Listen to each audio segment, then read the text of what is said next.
นมาทาลาล้นฟังน้องไหลท่วมอังเสาะปีนภูผา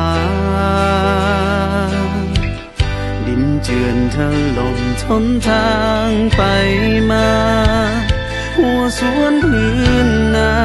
เกหาจมหาย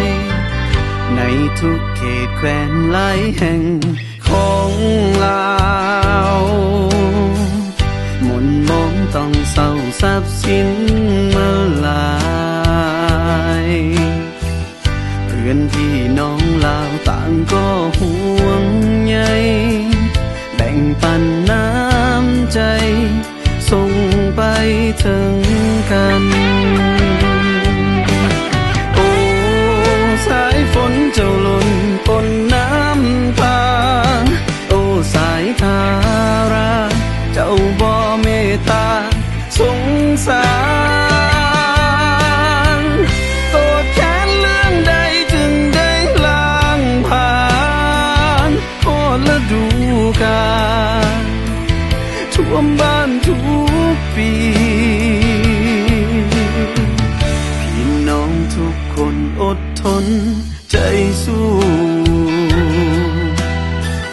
วันนี้ต้องอยู่กับสายนาที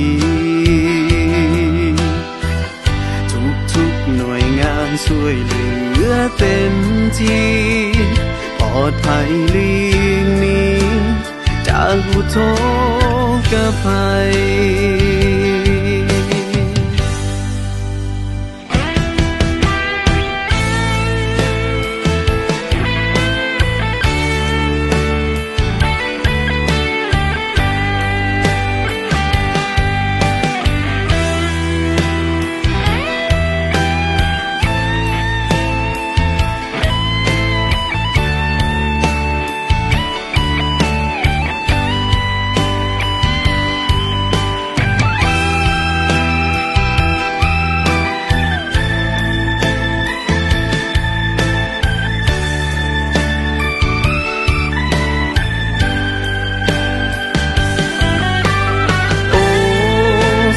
ฝนเจ้าหล่นปนน้ำตา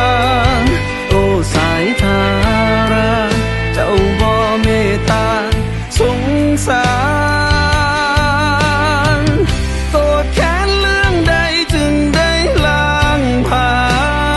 นโทษฤดูกาลท่วมบ้านทุกปี